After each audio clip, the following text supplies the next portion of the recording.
پاکستان کو عالمی دنیا میں اب ایک نیا کردار مل چکا ہے۔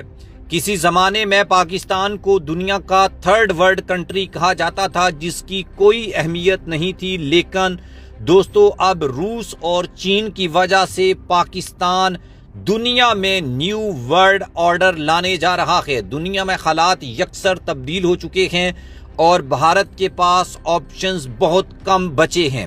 دنیا کی دو بڑی طاقتوں کو پاکستان کی ضرورت کیوں پڑی ہے؟ عالمی حالات میں پیوٹن، شی جن پنگ اور پاکستان کا جو کردار ہے وہ کتنا زیادہ اہم ہو چکا ہے، اور عمران خان نے جس حکمت عملی پر چل رہے تھے وہ امریکہ یورپ کا دی اینڈ کیوں ہے؟ اس نئے بلاک میں پاکستان کو خاص اہمیت کیوں دی گئی ہے، جس کی اہم وجہ یہ ہے کہ مسلم دنیا کو یکجا یا پھر اپنے ساتھ ملانے کے لیے امریکہ نے سعودی عرب سے جو کام لیا، نئے بلاک میں پاکستان کو وہ مقام دیا جائے گا۔ دوستو مسلم دنیا کا اہم ترین ملک، پیٹی ایٹمی طاقت اور بڑی فوجی قوت روس چین کے نئے نیو ورلڈ آرڈر سے پاکستان کے حالات یکسر کیسے تبدیل ہو سکتے ہیں، اس پر ویڈیو میں تفصیل سے بات کرتے ہیں۔ دوستو روس یوکرین وار کے ساتھ امریکہ کا ایک جال میں پھنس چکا ہے۔ دنیا میں بڑی طاقتوں کا کھیل بھی ایک عجیب کھیل ہے۔ سپر پاورز کے عروج و زوال سے دنیا کی تاریخ بری پڑی ہے۔ سدا بادشاہی تو اللہ ہی کی ہے۔ دنیا کی ترقی یا دنیا کے عروج و زوال کا ایک قانون قرآن مجید فرقان حمید میں بیان ہوا ہے۔ قوموں کے عروج و زوال کے بھی قوانین ہیں، ان کو اگر کوئی بالکل خلاصہ کے طور پر بیان کریں تو وہ تین ہی چیزیں بنیادی طور کے اوپر ہیں جو قوموں کو عروج پر قائم رکھتی ہیں، اور قومیں دنیا کی سٹیج کے لیے منتخب کیسے ہوتی ہیں وہ ایک الگ بات ہے، جبکہ عروج پر قائم کیسے رہتی ہیں اس کے لیے تین بنیادی چیزیں ہیں جن کو امریکہ نے فالو نہیں کیا ہے، آج اس کو یہ دن دیکھنا پڑا ہے۔ 1991 کے بعد امریکہ نے اپنا نیو ورلڈ آرڈر نافذ کر دیا تھا۔ اس نے تنخواہ سپر پاور ہونے کا خاصا ناجائز فائدہ اٹھایا، بالخصوص مشرق وسطیٰ میں جو عسکری کارروائیاں کی گئیں وہ قابل مذمت ہیں۔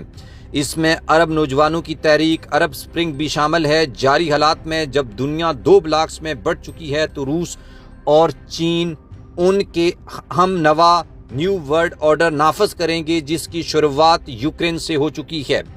دوستو روس کے صدر ولادیمیر پیوٹن نے مغربی ممالک کی طرف سے روس پر عائد کردہ اقتصادی پابندیوں کے جواز میں روس میں موجود تمام مغربی کمپنیوں اور ان کے اثاثوں کو قومی ملکیت میں لینے کا اعلان کیا ہے، اور 3 غیر ملکی ہوائی کمپنیوں کے 190 سے زائد جو پیسنجرز اور کارگو طیاروں کو روس نے ضبط کر لیا ہے۔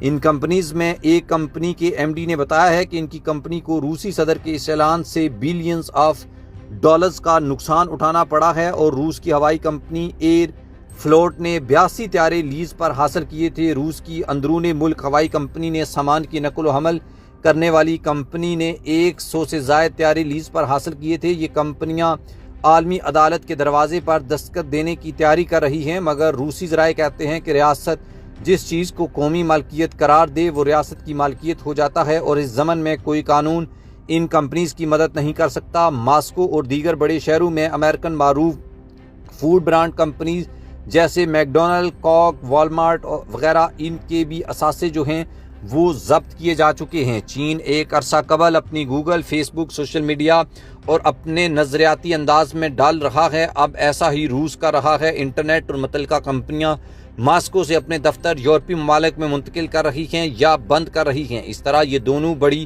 طاقتیں اپنے عوام کو اپنے انداز میں مذکورہ سہولیات فراہم کریں گی۔ چین پہلے ہی یہ کام کر چکا ہے۔ تمام معلومات چین نے چینی زبان میں اپنے طور پر منتقل کی ہیں، اور اب ایسا روس بھی کر رہا ہے۔ نیو ورلڈ آرڈر کی اصل بنیاد یہ اقدام ہے، کچھ عمل کر لیا گیا ہے اور کچھ کے اوپر کام کیا جا رہا ہے۔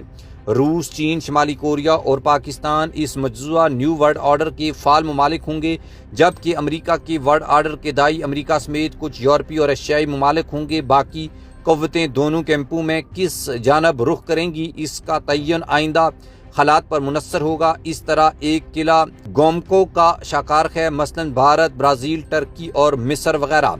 دوستو ناظرین، ایران اور سعودی عرب متحدہ عرب امارات آپس میں کشیدگی کم کرنے پر بھی کوشاں ہیں، جبکہ ایک بہت بڑی ڈیولپمنٹ ہوئی ہے کہ اب پاکستان نے جس طریقے سے ہندوستان کو شکست فاش دی ہے، اس لیے ہندوستان کی اہمیت دنیا کے بڑے پلیٹ فارمز کے اوپر دن بدن کم ہوتی جا رہی ہے۔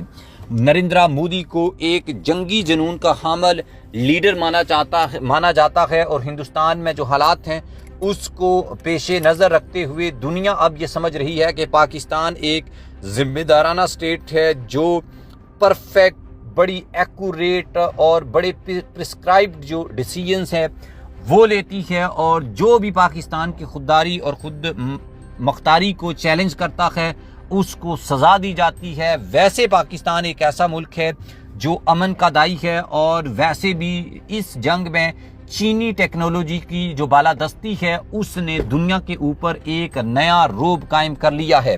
رشیا بھی اب پاکستان کو اپنا دوست قرار دے رہا ہے اور بھارت سے دوریاں بنا رہا ہے۔ اس کے حوالے سے ہم نے پچھلی ویڈیو میں آپ کو دو واقعات بتائے تھے۔ ایک تو ہم نے آپ کو بتایا تھا کہ سینیٹر مشاہد حسین سید نے سرگئی لاروف کے ساتھ ملاقات کی ہے، جو رشیا کے فارن منسٹر ہیں۔ اس سے پہلے جو ہے طارق فاطمی نے ایک ملاقات کی تھی، اور دونوں کا مقصد روس کو پاکستانی موقف سے آگاہ کرنا ہے، اور چین، پاکستان اور روس نے مل کر چلنا ہے۔